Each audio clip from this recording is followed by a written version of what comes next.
commenting on items 1 and 2.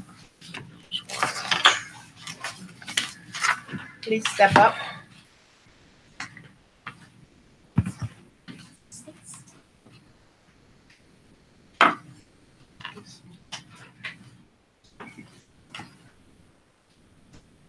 Feels strange right there.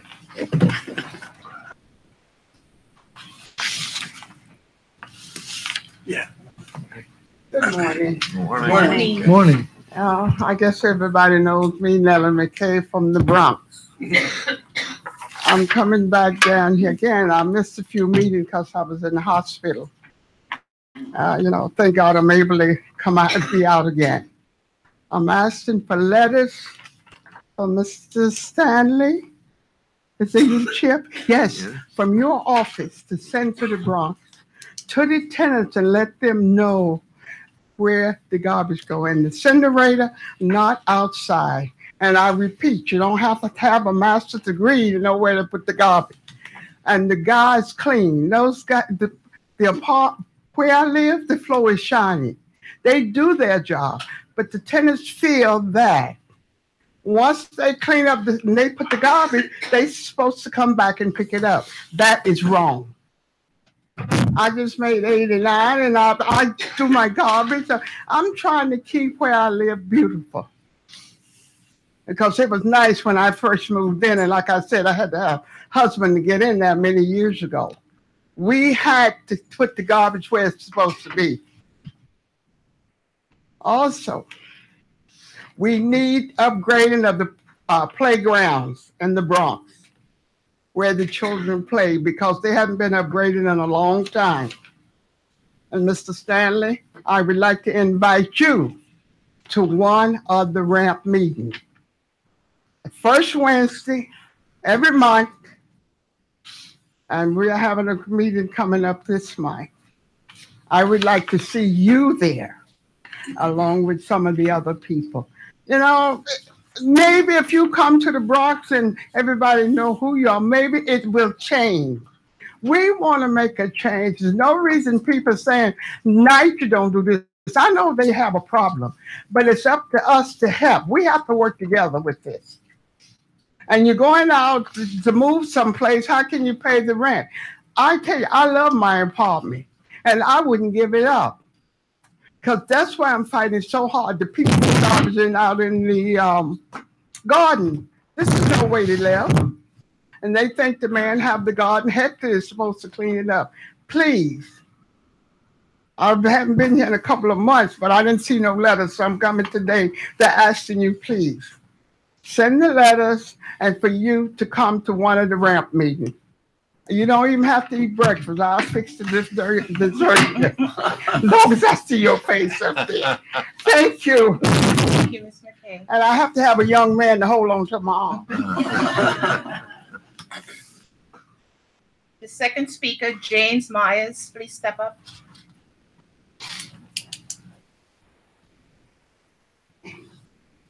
James. He will be commenting on items 1, 2, and 3.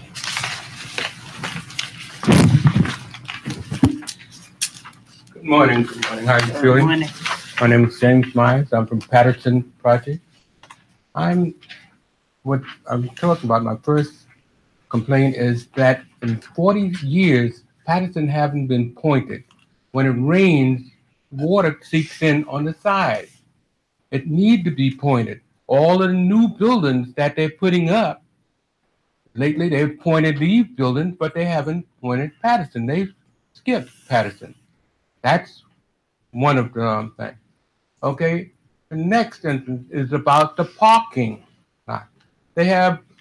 We pay for the parking to park in it, but you got the employees taking the parking lot where the tenant's supposed to be parking. They got the green tags there.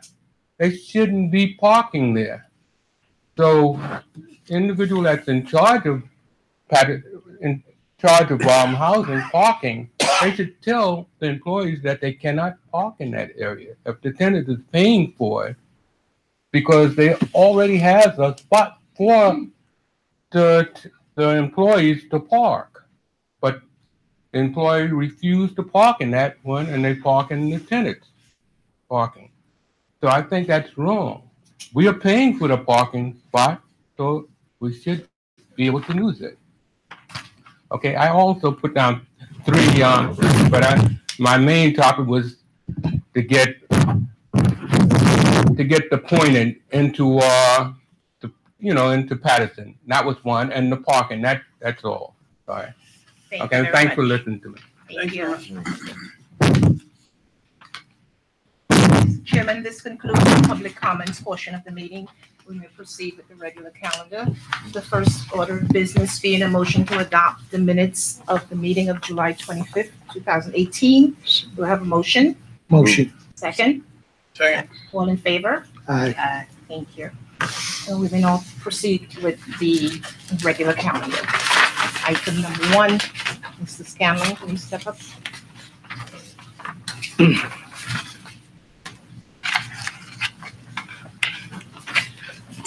morning, my name is James Scanlon. I'll be presenting the items 1 through 7 for capital projects. I'm the Vice President for Capital Planning and Design. Item number 1 is the award of a restoration work at Sandy Site, Beach 41st, Beach Channel Drive. The award is to Delrick Construction at $29.4 million. They are the low bidder. It's 1.3% above the estimate. Delrick has done one other job with NYCHA, satisfactory. It's the same value. The scope of the work is at 4 residential buildings in the community center at Building 3. Basically, the scope is 6 natural gas generators and 2 new elevated structures above the floodplain, site work, playground restorations, pavement resurfacing, floodproofing measures, community center upgrades, and site lighting. The VNC is pending, so there will be no award until cleared. There are 7 Section 3 hires projected for this contract. Any questions? I will go back to that. Mr. Chairman, I do believe you had a question on the delay of that contract. The AE consultant was terminated, and that presented delays to this contract. The work will begin in October. Thank you. Item number 2 is an award for senior center upgrades at Flattick Houses. Center is sponsored by Henry Street Settlement. It's an adult daycare service provider. The award is to Landmark at $2.1 million, the low bidder. Landmark is a new contractor to the authority, and we appreciate new contractors with the Housing Authority. This is a city cap funded contract. Landmark performs a lot of work with SCA, and they have a satisfactory record. The scope of work there is kitchen upgrades, mechanical equipment, renovations to the bathrooms, including an ADA unisex bathroom, upgrades to emergency lightings and fire alarm systems. Again, the VNC is pending on this item, so there will be no award until cleared. There are 4 Section 3 hires projected. Item number 3 is the award of a requirement contract for exterior compactors and bulk crushers in Brooklyn, Manhattan, and Bronx. To GEM, the low bidder, $10.7 million, 5% lower than the estimate. The scope of the work here is to do exterior compactors, replacement of exterior compactors at 16 sites, install 1 new compactor, install bulk crushers at 5, and includes concrete work, louver fencing, odor neutralizers, and planting. This is part of the mayor's rat reduction initiative. It's an interagency coordination between the Department of Mental Health and Hygiene, Department of Sanitation, and NYCHA. One of the board members had a question as to how the sites were selected. The rat mitigation zones were selected with data on the rat population from the Department of Mental Health and Hygiene and the Department of Sanitation. Within that study, there were 57 developments identified within the NYCHA 3 zones. Those sites were then visited, and it was a combination of locations that required new exterior compactors and those locations that had dirt crawl spaces in the basements that need to be sealed with concrete. So the funding will allow us to move forward with the first 17 developments, and they have been prioritized. There is an approved VNC on this, and there are 6 Section 3 hires projected.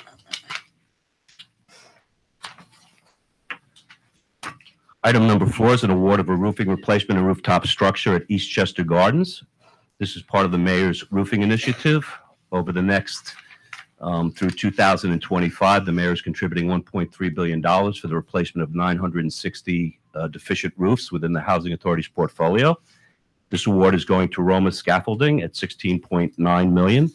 They are the sixth low bidder on this contract. It's less than 1% above the estimate.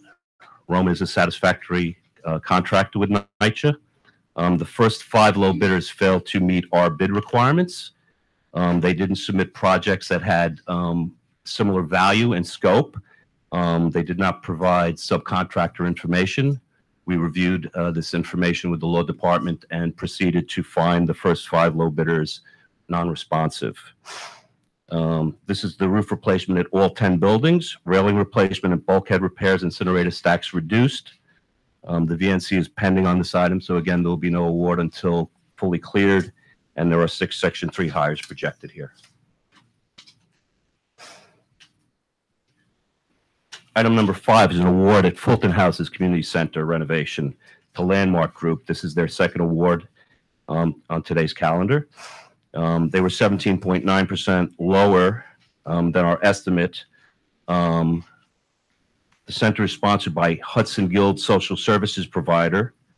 The scope of this is new heating, ventilating, air conditioning, HVAC systems, plumbing, and electrical upgrades. The VNC is pending on this item, and there are 2 Section 3 hires projected. And Mr. Chairman, I think you had a question also about sort of our needs at community centers, senior centers, and daycare centers. Those locations have approximately $500 million worth of needs. Most of those needs are into the interior of the centers.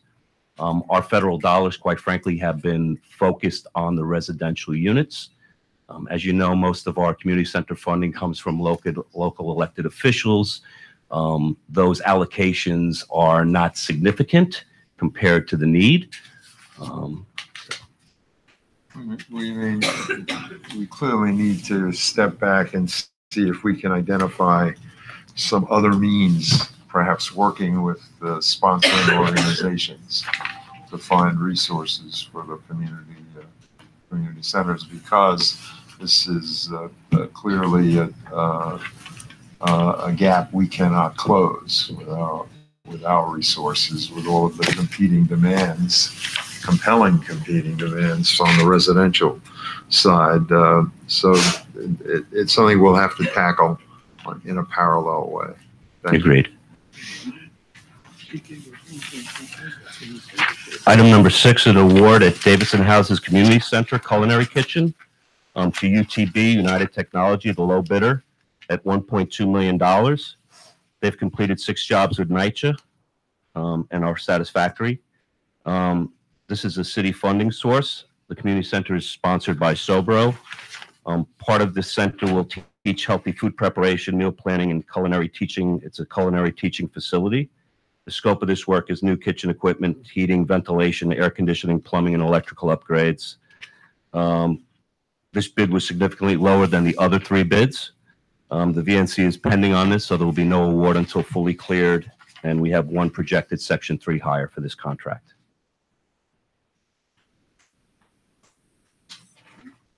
Item number 7 is an award of a requirement contract for gas piping replacement for developments in the Bronx and Queens. This is contracts that will be used on an as-needed basis for gas outages that occur in individual buildings. The scope of this work is replacement of underground piping between buildings, the replacement of gas mains and risers. The award is to DDS Mechanical Plumbing and Heating Corp. at $10.1 million, the low bidder. It's 1.3% above our estimate. They've done work with us before as a prime, and they are satisfactory.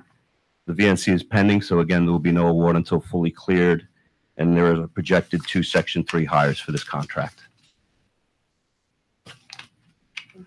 Can we go back to the roofing thing for a minute? Sure. What are the time frames for that? Construction usually takes about 2 years for our roofing programs. So this East Chester is part of Tranche 3. We are currently designing Tranches 4 and 5. The roofing program originally was supposed to be a 10-year program. The mayor is accelerating that to some degree, and we hope to be full with the money by 2025. But typically, construction of the roofs are a 2-year program. During the process, is there much impact on the the residents? Only to the degree of residents that are on the upper floors.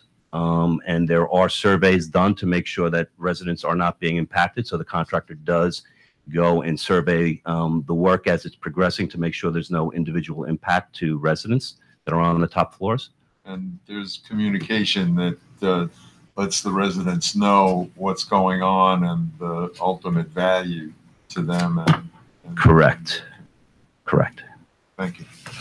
Thanks. Excuse me, just one question. In going back again to the roofing, and you say that it's part of the mayor's Roofing initiative. initiative. Okay, so how does the 16 million and the 1.3 billion coincide? How does that connect? So the mayor is providing us with about $1.3 billion worth of roofing money. Right. That's going to take care of about 960 roofs. During the last 5 years, we've done roughly about 660 roofs. So that basically takes us through about 1,500 roofs of our portfolio. Outside of that, there's another 200 individual buildings that require roofs, but those roofs will probably be taken care of through the RAD program because they're single buildings. And then below that, there's another 500 roofs that are buildings that were not rated as deficient when the P&A were done, and they'll probably be up for replacement after the next 5-year, 6-year cycle. So that $1.3 billion worth of money is going to get us back to a normal life cycle replacement on roofs. Our exterior need has always been the greatest need in our portfolio in terms of dollars, both on the roofs and the brick end. But with this allocation of funding, right, we'll now be able to move in towards the systems, the boilers and the elevators. And this capital plan that was approved by the board most recently started to invest in interior bathrooms and kitchens, which is the first time we've been able to do that as an organization in the last 10 years. So I would say that this roofing money is very symbolic and really allows us to start to turn the corner. Just to emphasize the point that you made, that this would put us at the conclusion on a normal life cycle for roofs. Correct. Though that will require at that point more dollars to maintain that Correct. life We would cycle. still need to allocate upwards of about $112 million in our pipeline every year to start to keep our roofs in order. And that really represents, 30% of our federal budget right now in terms of money that we've been receiving from. Right. So two things worth emphasizing. We will finally get to a normal life cycle for roofs, but we will face the challenge of an enormous amount of money. A big percentage of our annual capital dollars from the federal government would have to go to maintain that in regard to roofs, given all the other things that we have to do. So it's a mixture of good news and bad news, accomplishment and challenge to come. Correct. Thank you. Okay.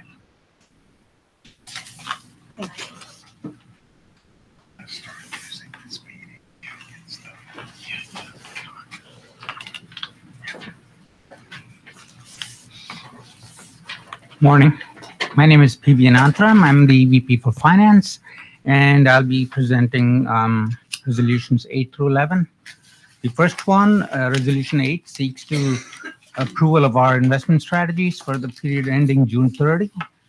This is essentially the same strategies that we've had since your last approval, and they follow the HUD guidelines on safety, yield, liquidity, and maturity. The investment portfolio at the end of June was about $1.2 billion. In addition, we also have escrow balances of about $351 million, meaning comprising of $130 million of construction related to EPCs and funds related to Sandy work. It's about $212 million. For the quarter that we ended June 30, we earned $5.7 million, which translates to about a 1.77% annualized rate of return.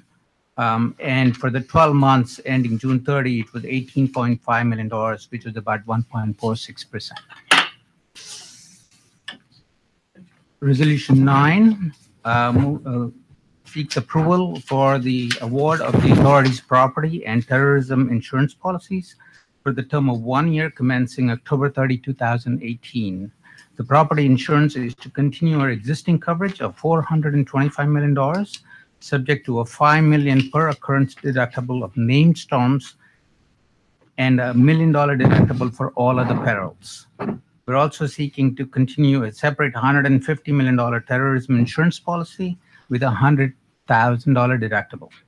The total annual premium will be $10,152,312, which is an increase of about $711,000, also equal to about 7.5%, which is much better than what we had anticipated given all of the hurricanes and storms that have recently taken place.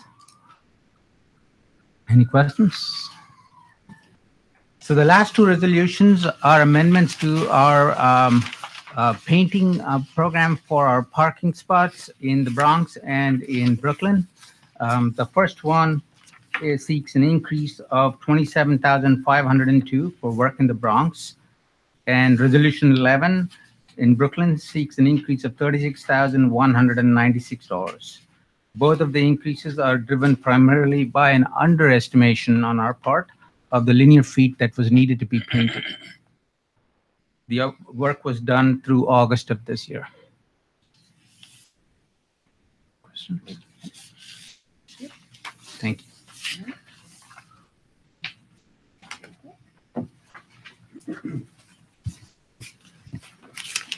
Good morning, everyone. My name is Javier Moldovar. I'm the Director for the Heating Management Services Department.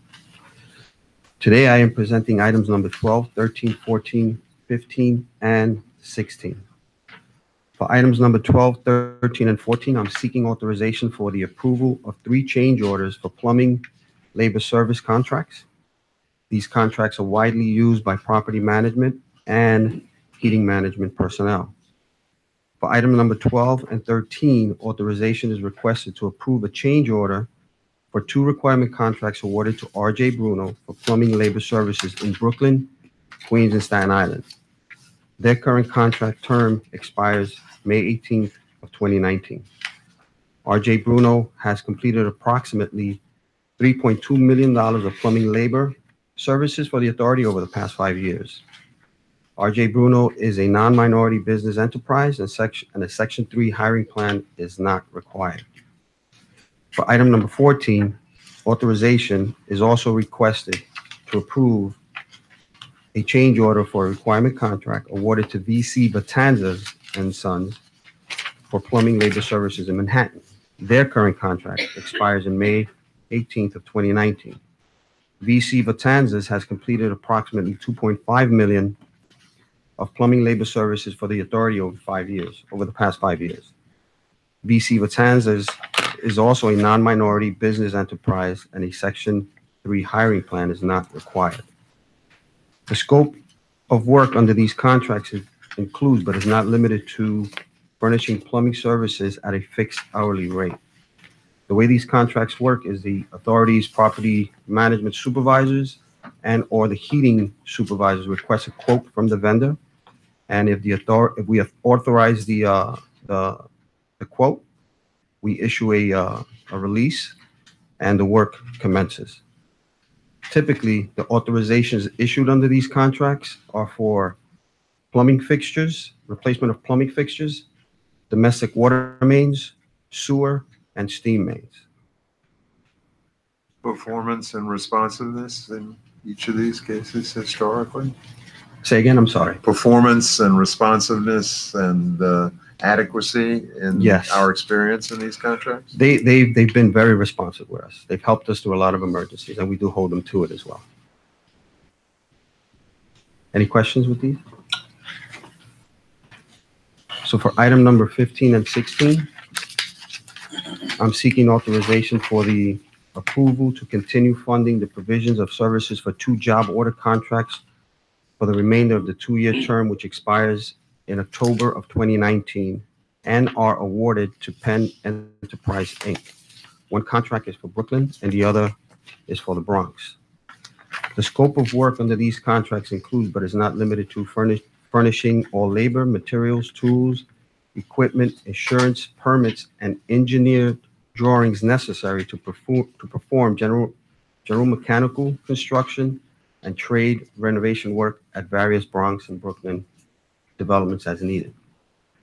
Penn Enterprise has completed approximately $3 million of general mechanical construction and trade renovation work for the authority over the past 5 years. Penn Inc. is a non-minority business enterprise, and Section 3 hiring plan is not required. Any questions on these two? Yeah. The sensors, is that part of their job as well? The what? Heating sensors? No, this is No, more that's for still- more complex Okay, work. okay. Any more questions? No? Thank you.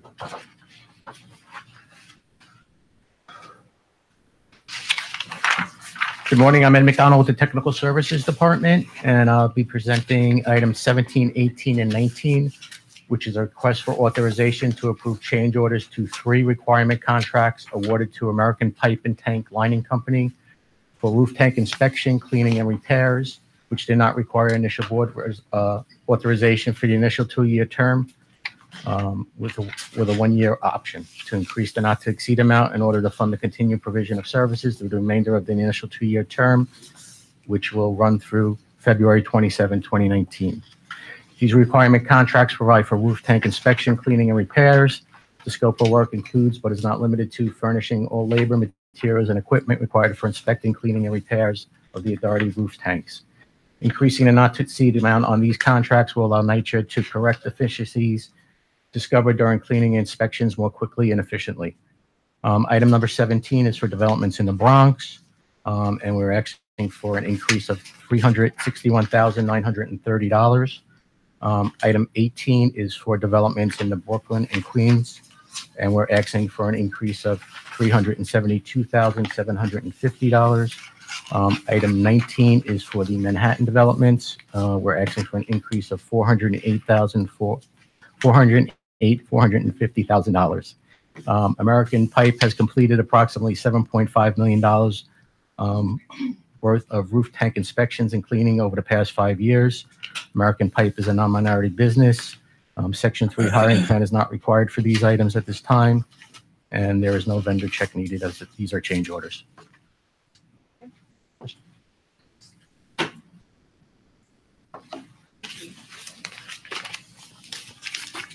Number 20. I'm sorry. I'm sorry. Item 20. We're seeking authorization to request an increase in a not-to-exceed amount for a requirement contract awarded to AMC United for asbestos abatement and replacement of floor tiles in move-out apartments.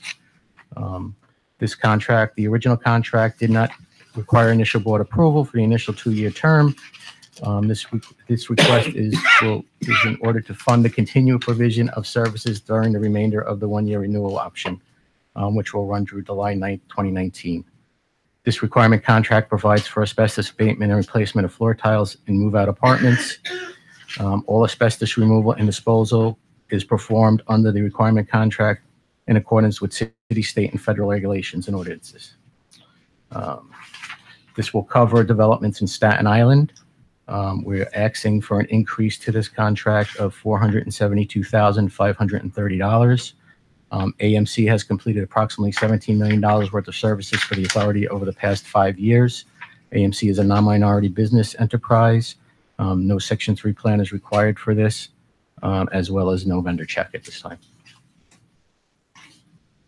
Any questions? Thank you.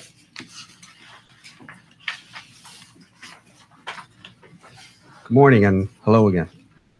I'm Javier Moldovar, Director for the Heating Management Services Department. I'm presenting item number 21. I'm seeking authorization for the ratification of a requirement contract for the removal and replacement of a condensate receiver tank at Drew Hamilton's boiler room between the authority and New York Boiler Inc. This is a 3-month contract with no renewal option. So during a routine inspection, it was found that the condensate receiver tank at Drew Hamilton needed to be replaced before the commencement of the heating season. As such, an emergency PO was issued, and this work, I'm happy to report, is approximately 95% complete. The scope of work includes, but is not limited to, furnishing all labor, supervision, materials, and equipment necessary for the removal and replacement of a condensate tank and feed water pumps at Jewel Hamilton houses. The installation also includes a spare feed water pump and electrical hookup. Despite advertising in the city records, posting on the authority's website, and doing extensive outreach to companies that perform these services, the authority only received one response from New York Boiler, one response to the RFQ.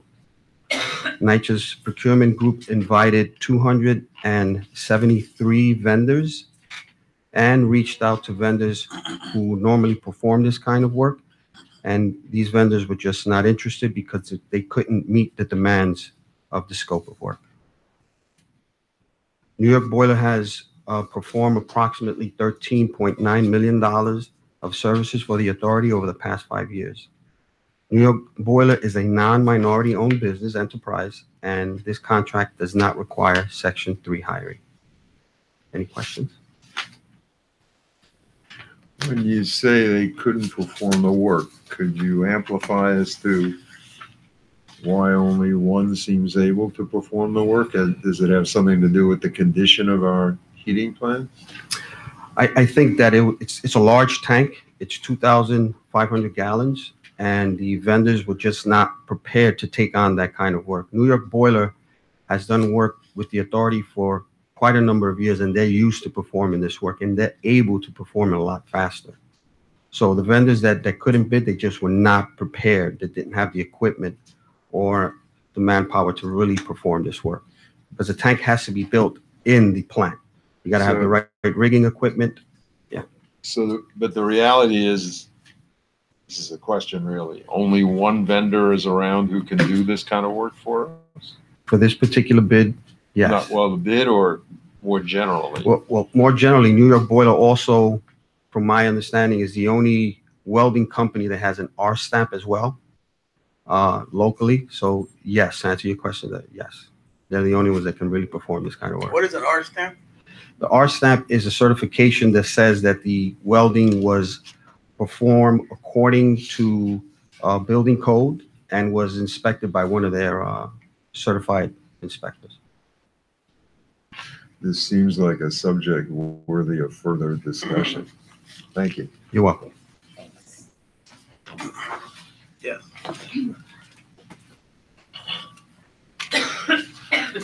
Good morning. I'm Cal Bruno, the Director of Management and Planning within Operations. I'll be presenting items 22 through 35. Item 22 is a contract for intercom service for Manhattan Developments. It is a 2-year contract with a 1-year renewal option. The scope of work includes furnishing all labor and materials for the repair of existing intercom systems. Authorization is requested to award this requirement contract to Hertz Electric at 110% of our cost estimate. The projected Section 3 hires is 2. Items 23 through 25 are all contracts for plaster restoration at various boroughs. The contracts are all 2 years with a 1-year renewal option. The scope of work includes furnishing all labor and materials to perform plaster restoration within our apartments on an as-needed basis. For item 23, authorization is requested to Earthlink General Construction at 74% of our estimate. The projection Section 3 hire is 1. For item 24, authorization is requested to Mahi Painting at 73.9% of our estimate. The projected Section 3 hire is 1. And for item 25, authorization is requested once again to Mahi Painting at 72.9% of our estimate. The projected Section 3 hire is 1.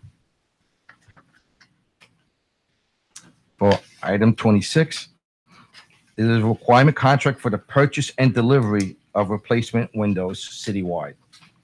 It is a 3-year contract with no renewal option.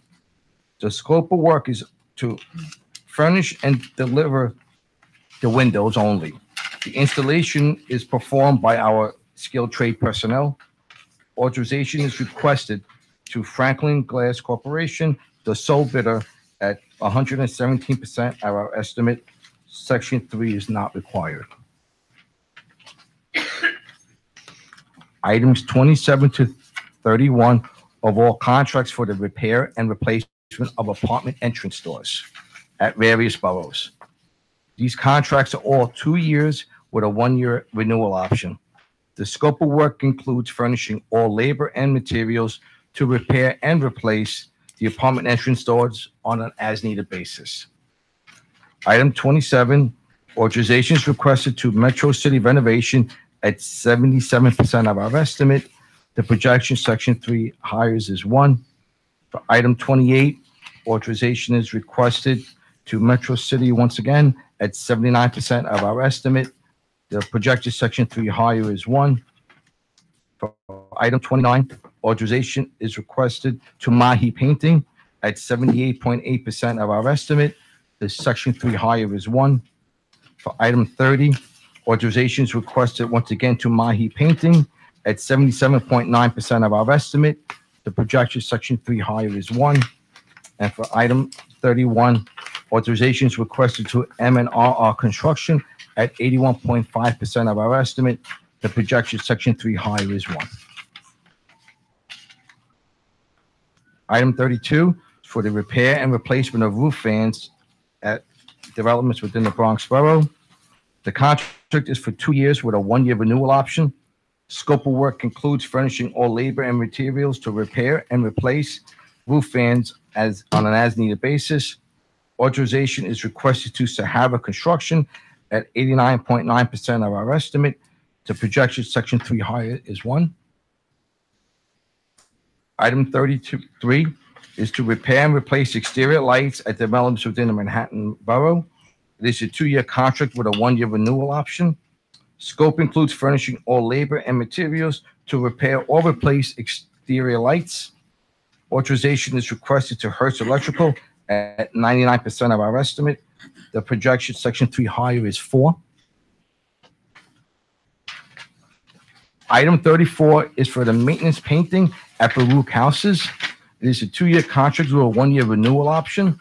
Scope of work includes furnishing all labor and materials to paint apartments on an as-needed basis. Authorization is requested to Bloom Construction at 75.4% of our estimate. The projected Section 3 hires is 2. Item 35 is to extend the current private management agreement with Kraus Management that covers various Bronx developments. Authorization is requested to extend the contract 3 months from October 1st, 2018 to December 31st, or until the closing date of the rental assistance demonstration, the earlier of the two. Section 3 hiring is not required. Any questions?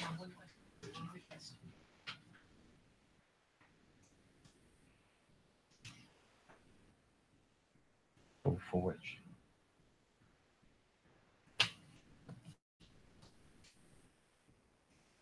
I mean, that would be part of the contract.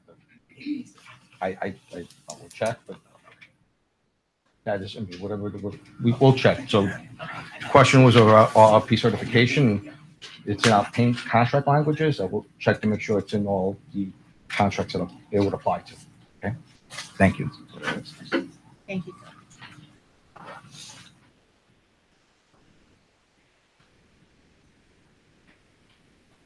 Good morning.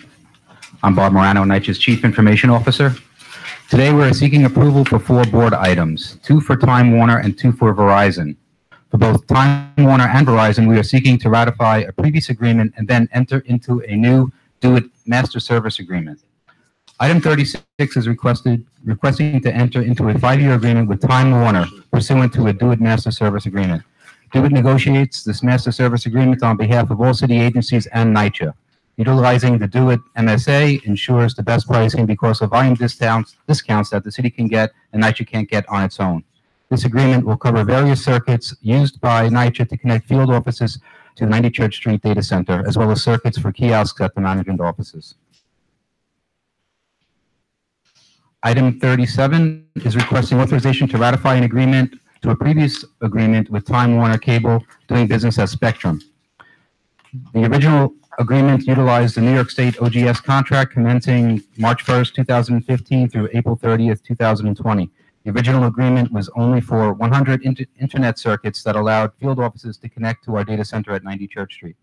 However, since 2015, NYCHA has added additional circuits not anticipated at the beginning of the contract. The additional circuits were needed for next-gen NYCHA initiatives like kiosks at the management offices and increased bandwidth at 90 Church Street to handle maximum mobile needs. Also during this time, DoIT was finalizing a new master service agreement with Time Warner. This ratification will take us through September 30th, 2018, at which time we will switch to the new DoIT master service agreement mentioned in the previous board item. Item 38 is requesting authorization to enter into an agreement with Verizon Business Network Services utilizing a new DoIT master service agreement. DoIT negotiates the MSA on behalf of all city agencies, including NYCHA. NYCHA uses Verizon for phone lines, fax lines, elevator lines, fire alarms, and data communication lines throughout our 2,500 buildings and central offices. This will be a 5-year agreement starting October 1st, 2018 through September 30th, 2023. Item 39 is requesting ratification of funds expended under an agreement with Telesector Resource Group as a contracting agent for Verizon. This agreement with Telesector is pursuant to a master service agreement that DoIT negotiates. NYCHA has been participating in this master service agreement for the past decade. The DoIT MSA expired on January 1st, 2017. A new MSA was supposed to be finalized in the second quarter of 2017, but wasn't completed by DoIT until March of 2018. Then NYCHA had to work with Verizon to add HUD terms and conditions, which took an additional several months. This ratification will cover funds expended from January 1st, 2017, when the MSA expired, through September 2018, at which time the new master service agreement will be in effect.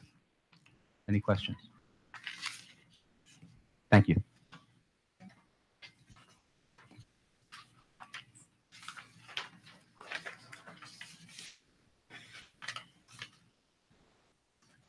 Good morning. I'm Carrie Jew, Executive Vice President and Chief Administrative Officer. This morning, I'm presenting Board Resolutions 40 through 46. With these 7 resolutions, I am seeking authorization to enter into agreements with 7 firms to provide general, professional, and technical information technology staff augmentation services. The services were procured via request for proposals. The RFP for general, professional, and technical information technology staff augmentation services was published on May 14, 2018, and was advertised in the City Record and on the authority's website. Submission deadline was June 25th, 2018. 30 firms viewed the solicitation online and 28 firms submitted proposals by the deadline. 27 of the proposals were deemed responsive. An evaluation committee comprised of representatives from the Information Technology, Human Resources, General Services, and Administration departments reviewed all of the proposals based on the following 4 criteria: requisition process and tools, account management, MWBE outreach plan, and pricing. With Board Resolution number 40, I am requesting authorization to enter into an agreement with Adeel Business Services, Inc. for an amount not to exceed $10,800,000. With Board Resolution number 41, I am requesting authorization to enter into an agreement with Cogent Infotech Corporation for an amount not to exceed $10,800,000. With Board Resolution number 42, I am requesting authorization to enter into an agreement with Diskwriter, Inc. for an amount not to exceed $10,800,000. With Board Resolution number 43, I am requesting authorization to enter into an agreement with Infogenie, Inc. for an amount not to exceed $10,800,000. With Board Resolution number 44, I am requesting authorization to enter into agreement with IT Trailblazers, LLC for an amount not to exceed $18 million. With Board Resolution number 45, I am requesting authorization to enter into an agreement with JSM Consulting, Inc., doing business as JSM Consulting New York for an amount not to exceed $10,800,000. And with Board Resolution number 46, I am requesting authorization to enter into an agreement with Trigen Technologies, Inc. for for an amount not to exceed $18 million. All 7 agreements should commence in November or December 2018 and continue for 5 years thereafter for a total amount not to exceed $90 million. There are no renewal options. These agreements will provide for the as-needed recruitment of temporary employees who will be used when a specific skill set is required and existing authority staff cannot perform the work. The vendors will provide the authority with a pool of qualified candidates across multiple labor categories, including technical and IT resources, professional resources, and general administrative and clerical resources. The staff provided by these vendors will not replace permanent full-time employees. 4 of the 7 vendors are MWBEs: Ideal Business Systems, Inc., Cogent Infotech Corporation, Infogenie, Inc., and JSM Consulting, New York. By way of background, in 2013, the authority entered into 5 3-year agreements with 5 firms to provide staff augmentation services. 3 of the 5 agreements were renewed and are due to expire in November and December of 2018. The total allocation over the 5-year period was nearly $84 million. With the implementation of next generation NYCHA, as well as unanticipated business projects related to emerging regulatory and compliance requirements, we have an increased need for additional specialized resources, particularly within the IT department. Additionally, the accelerated schedules of these initiatives have significantly increased the need for more resources, including training, help desk support and field support, and the application development team and application testing team. Therefore, I'm requesting your approval to fund the provision of services with Ideal, Cogent, DiskWriter, Infogenie, IT Trailblazers, JSM, and Trigen for the 5 years with no renewal options for a total of $90 million. Any questions? I have a question. So this is retaining search firms to help us locate, is it temporary employees? Just temporary employees. Temporary. And mainly in the IT area, in the IT area? Or not necessarily? Not necessarily. Also professional services, administrative services, clerical, but mainly we've used IT temporary staff. And we have, historically, have we used outside search firms to locate people? Or is this a new effort? These are not recruitment firms. I think what you're talking about is more like a headhunter for permanent employees. These are for temporary services only. It's not a headhunter to help recruit for permanent. Oh, so these people come and provide the services themselves? They don't, or do they find us, or do they identify temporary employees for us? I'm sure. So do they, in other words, do they have the firms you're retaining here, do they themselves have the people that they place here for a while? Or do they find us people? Both. They could have, it's like we submit a job description as we would for, a permanent employee. We have a job description of what we need. We go to these firms and they provide temporary staff. So it's a staff augmentation service. Okay, thanks. Okay. Mr. And Gonzalez. mine is just a comment that in regards to the matter with the Section 3, you'll follow up and let me know what the results are going to be of that conversation, correct? Yes, absolutely. I think I discussed it with Ms. Karina. Also, okay. Okay. Thank you. Thank you.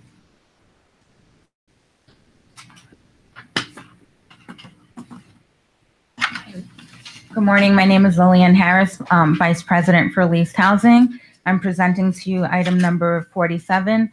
Authorization is requested to amend the Authority Section 8 Administrative Plan, most recently amended by Board Resolution 18-7 and 25-19 in accordance with United States Department of Housing and Urban Development regulations. The plan is being amended to better clarify existing policies. That's it. Thank you. Any questions? Okay.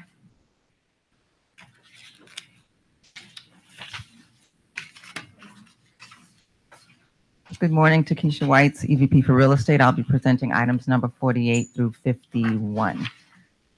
For your consideration and approval is a request to submit documents to HUD under RAD in Section 18, to form corporate affiliates, enter into a 99-year ground lease, and to enter into a pilot agreement for 10 developments: Betances 1, 2, 9A, 13, 18, Betances 3, 9A, and 13 and 18, Betances 4, 5, and 6, consisting of 1,088 units in the Bronx. By way of background, in May of 2017, the authority issued an RFP pursuant to our RAD Pact initiative.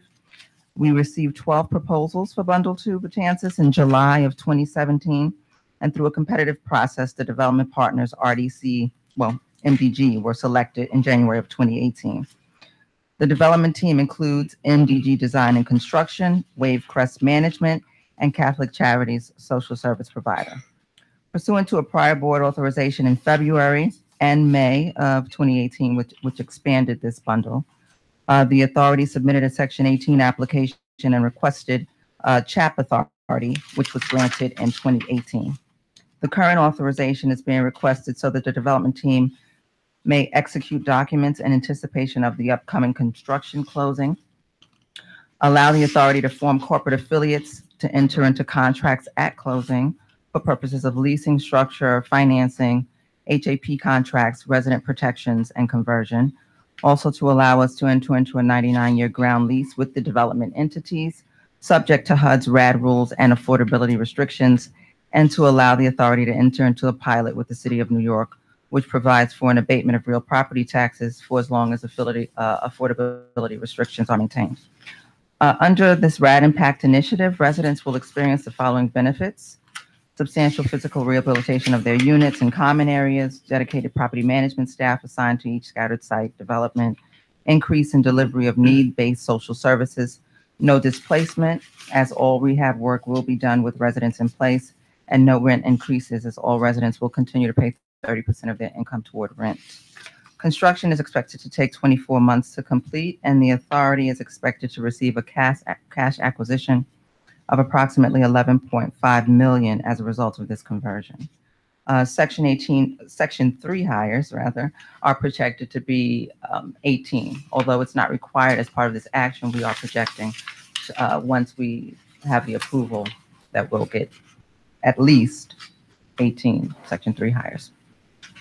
Any questions?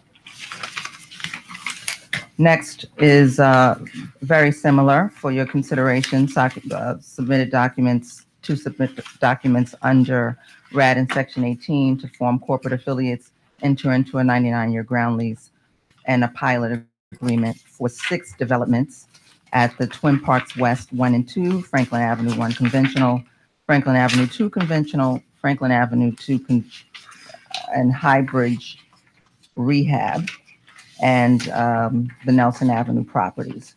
This totals 648 units in the Bronx. In July of 2017, the authority received 9 proposals for this bundle of Twin Parks West and Franklin and Highbridge through a competitive process. We chose Highbridge Affordable Group, LLC. This development team consists of Gilbane Development Company, Dante's Partners, Apex Building Group, and the Krause Organization as the property manager, who will be working with Bronx Works as a social service provider. Pursuant to our February 2018 board resolution, we submitted our Section 18 application, and CHAP authority was granted for this property in March of 2018. The Bundle 1 conversion is contemplated as a 2-part financing, Twin Parks being a standalone financing of approximately 312 units, and Highbridge and Franklin 336 units. The authorization is being requested so that the team will be able to execute documents for HUD closing, allow the authority to form corporate affiliates to enter into contracts at closing for purposes of leasing, structure, financing, HAP contracts, resident protections, and conversions, allow us to enter into a 99-year ground lease with the development entities that are formed, as long as HUD's RAD rules and affordability restrictions are followed, and also allows us to enter into a pilot agreement. Construction for this development is expected to take 24 months to complete as well, and the authority is expected to receive an acquisition payment of approximately $8 million. All final financing terms are, of course, subject to HUD and Fannie Mae approvals, and we anticipate Section 3 hires of 37 at this site. Any questions? Next is a little different, but similar. For your consideration and approval is a request to submit documents to HUD for approval to release Independence and Williams Plaza from the declaration of restrictive covenants, and upon approval, enter into one or more long-term ground leases with the development partners for these two properties that are located in Brooklyn. Independence being 744 units, and Williams Plaza, which consists of 577 units. Independence and Williams are part of the LLC-2 portfolio, which historically has not received federal operating subsidy. The authority proposes to use a Part 200 retention action to accelerate the conversion of the LLC-2 developments to Section 18 project-based assistance. Upon HUD approval of the retention action for each development, the authority will require current residents to transition from public housing to Section 8 project-based assistance. All residents will remain in place and no residents will be asked to move. This conversion will create a funding stream through which new voucher assistance will allow the authority to and the private developer to leverage additional financing for much needed capital repair work and generate returns to the authority as well. Importantly, the conversion will eliminate the dependence on current operating funds at these developments, thus decreasing our operating deficit, which is often caused by sharing of subsidies across our conventional public housing funds. For the reasons stated above, we're requesting your approval. Any questions? And last for me, authorization is being requested to amend Board Resolution 11-10-12-6, which authorized submission of an application to the United States to HUD pursuant to Section 18, and to amend as amended, to dispose of a parcel of land at Soundview Houses for affordable housing development to reflect a change in the description of the project site. We're changing the block and lot from 3515, part of Lot 1, to Block 3515, lots 20, 40, and 60. We also would like to change the description of Phase 3 of a planned affordable housing development project from 16 affordable two-family townhomes to 72 affordable cooperative units. The developer from Soundview Partners LLC to a joint venture by Limley and Wolf and Avante Contracting Corp. or an affiliate. We'd also like to submit a memorandum to HUD requesting an amendment to the Section 18 application and HUD approval letters dated January of 2013 and May of 2013, respectively. And upon HUD approval of the amendment, convey approximately 38,593 square feet of land in the Bronx for the development of the 72 affordable units. The passage of this resolution will enable the conveyance of land for Phase 3 development upon receipt of the HUD approvals and the amendments that were described. The HDFC will be eligible for capital funds under HPD's Open Door Home Ownership New Construction Program, and we will pursue an Article 11 property tax exemption to support the long-term affordability for homeowners. HPD will provide subsidy for construction and offer first-time home buyers education classes with down payment and closing cost assistance for eligible home buyers. HPD will apportion its subsidy to each unit being built and require a subordinate mortgage for 20 years. The subordinate mortgage amount declines on a defined schedule and will be entirely forgiven at the end of the 20-year period. The Phase 3 development will consist of 24 one-bedroom, 32 two-bedroom, and 16 three-bedroom units. These cooperative apartments will be priced for sale to households with incomes between 65% and 85% of area median income. Authority residents will be granted preferences for the purchase of 18 apartments or 25 of the total number of units. Section 3 hires are not required as part of this action. However, as we finalize the financing terms, we will update and require a Section 3 hiring plan of the developer. For these reasons, I ask your approval. Yes. Thank you.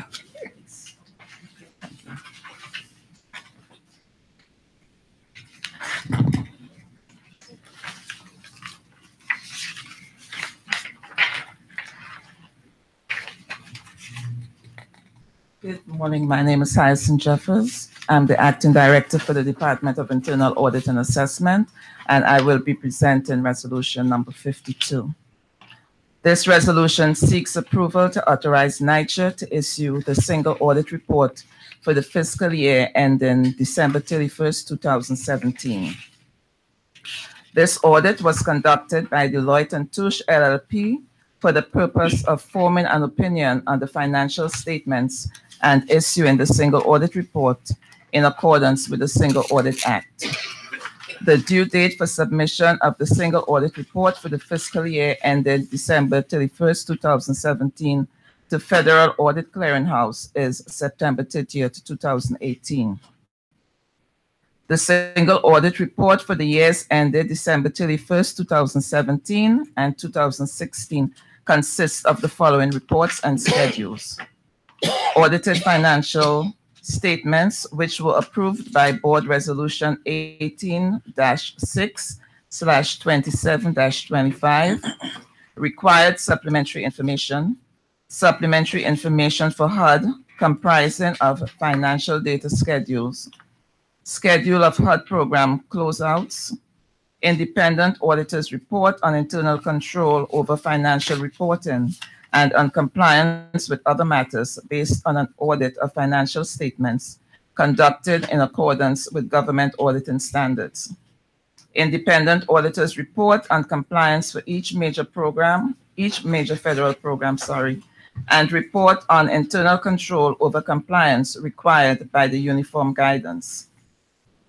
Schedule of expenditures of federal awards for the year ended December 31st, 2017, schedule of findings and question costs, and summary schedule of prior year's findings. This report is classified as an unmodified opinion. An unmodified opinion indicates that the independent auditor, upon completion of performing their audit procedures, concluded that in their opinion, the authority reasonably and appropriately followed all accounting rules, and that the financial statements and associated schedules and footnotes the authority prepared are a fair representation of the authority's financial condition.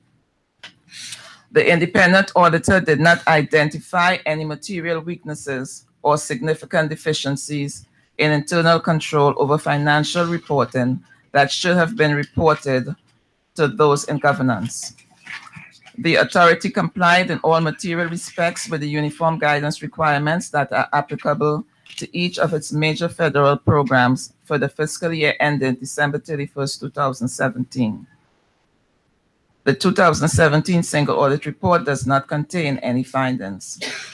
Therefore, the Department of Internal Audit and Assessment requests that the board approve this resolution and permit the issuance of the 2017 single audit report in accordance with the authority's bylaws, delegation record, and other applicable authority procedures and documents pursuant to the foregoing terms of this resolution and such other terms and conditions as the General Counsel or the General Counsel's designee deems appropriate. Any questions? Thank you.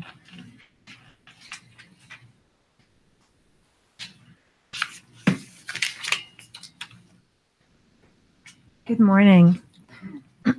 Sorry, I'm losing my voice. Good morning. I'm Anne Marie Flatley, the Vice President for Performance Management and Analytics, and I'm presenting on resolution number 53.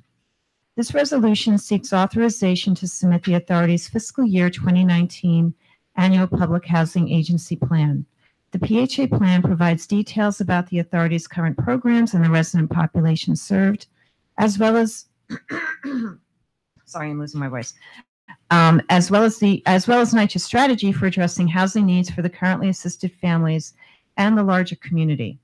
This resolution also seeks authorization to submit the PHA's certification of compliance with the PHA plans and related regulations to the U.S. Department of Housing and Urban Development in accordance with Section 511 of the Quality Housing and Work Responsibility Act of 1998.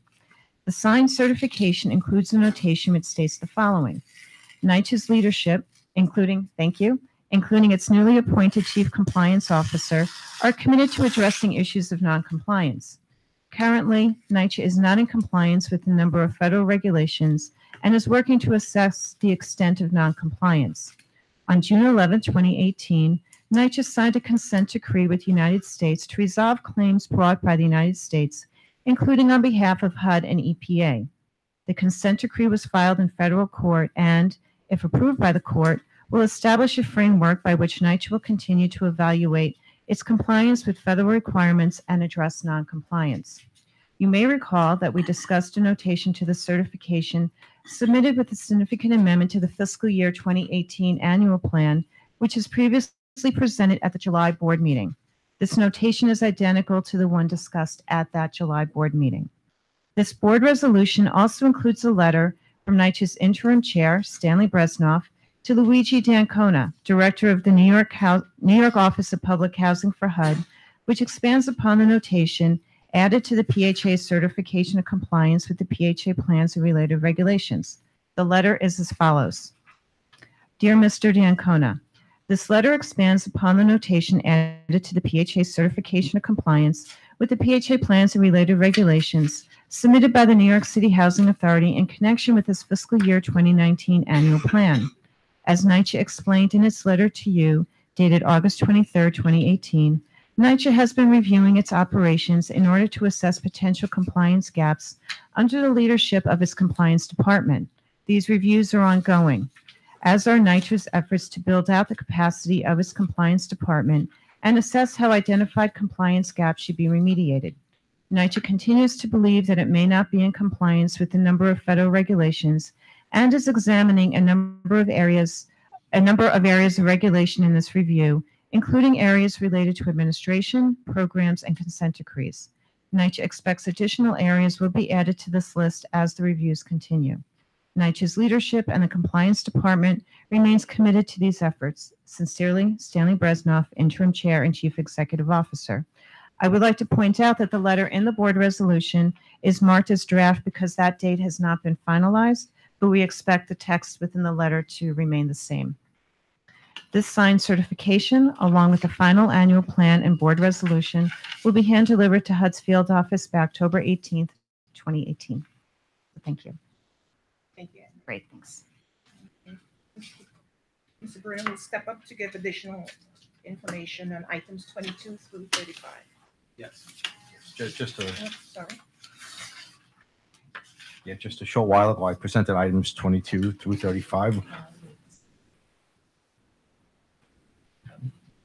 and provide some additional information. Is there a question? It occurs to me that while we know the answer to this question, that we should be stating for the record on painting, plastering, and work of that kind, the provisions for lead-safe work practices, the training of personnel, and so on in the contracts, but need to be stated for the record.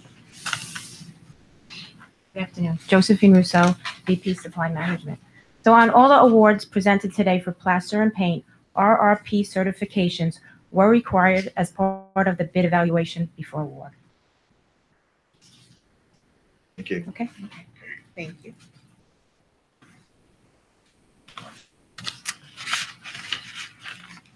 I move that the members be authorized to meet in executive session today and as necessary to discuss the civil investigative demand. Mr. Chairman, 53 items on one motion were presented for approval today. May I have a motion to approve the items? Motion. Second? Aye. Second. All in favor? Aye. There being no other business before the board today in this meeting, may I have a motion to adjourn this meeting? So moved. Second? All in favor? Aye. Thank you very much. Meeting is adjourned.